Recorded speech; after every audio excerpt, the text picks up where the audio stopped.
বাবা গাছের পাতাগুলো কি ধুলো।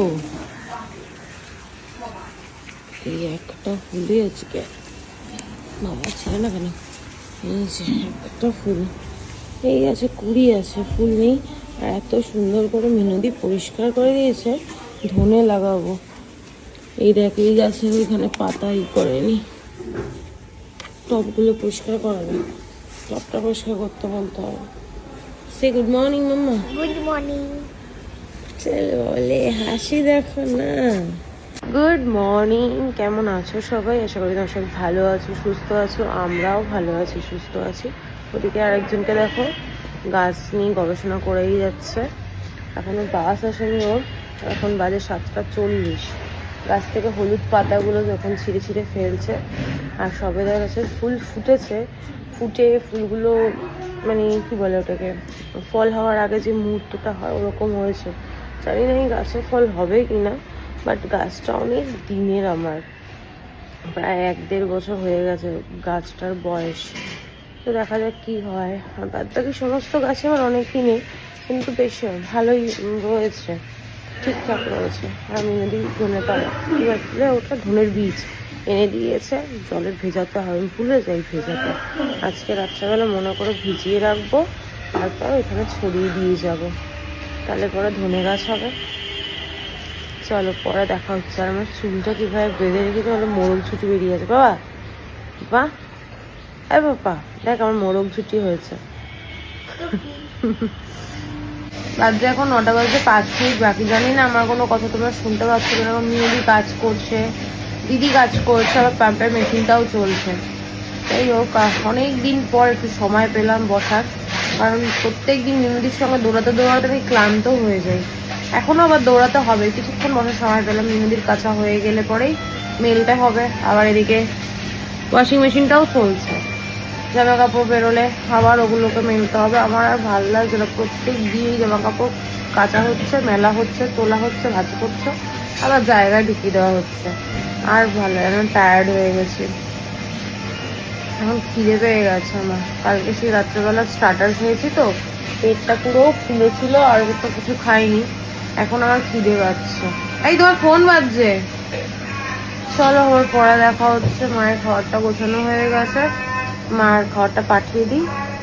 আর দেখি দিদি রান্না মোটামুটি হয়ে গেছে, মাছ ভাজা হয়ে গেছে, আলু ভাজা হয়ে গেছে, ঝোলটা হয়ে গেলেই হবে। এবার রান্নাঘরটা পরিষ্কার করেই ভাবছি একবারে খেয়ে দিয়ে একটু রেস্ট নেবো, তারপর আবার কাজ করবো।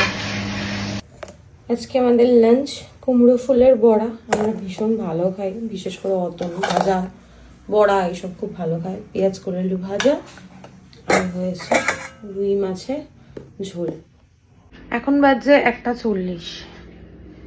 আমার সমস্ত কাজ হয়ে গেছে। সমস্ত কাজ বলতে এখনো ঘর মোছা, স্নান করা, পুজো দেওয়া, 3টে কাজ বাকি।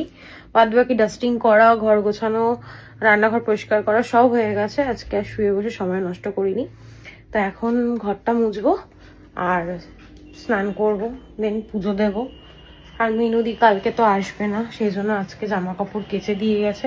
কালকে এই কুর্তিটা পরে বেরিয়েছিলাম, কুর্তিটা ধুয়ে দিয়েছে, আরও জামা কাপড় কেচেছে, সব দেখাতে পারলাম না। যাই হোক, চলো এখন স্নান করব, ঘর মুছবো সবার আগে। ঘরটা মুছে স্নান টান করে নিই, তারপর পুজো দেব, তারপর আবার দেখা হচ্ছে।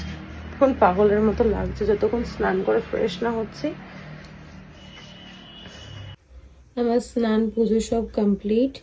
আমি জানি না সরস্বতী পুজোর আগে কুল দিয়ে পুজো দেওয়া যায় কি না, এখন অনেক কিছুই অজানা রয়েছে। যদি ভুল করি তো একটু কমেন্ট করে জানিও। কালকে সিনটি যখন মিয়ামরে গেছিলো, তো গোপসোনার জন্য একটা পেস্ট্রি নিয়ে এসেছি, এটা এগলেস।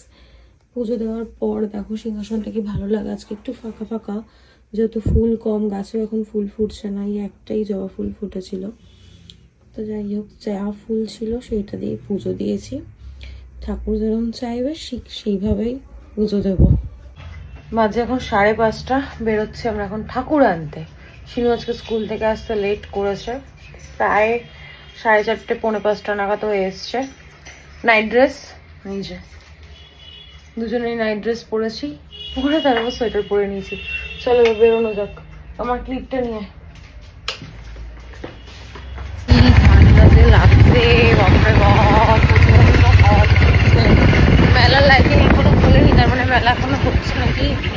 দেখে দেখো ঠান্ডায় কুকড়ে গেছে। পছন্দ হচ্ছে?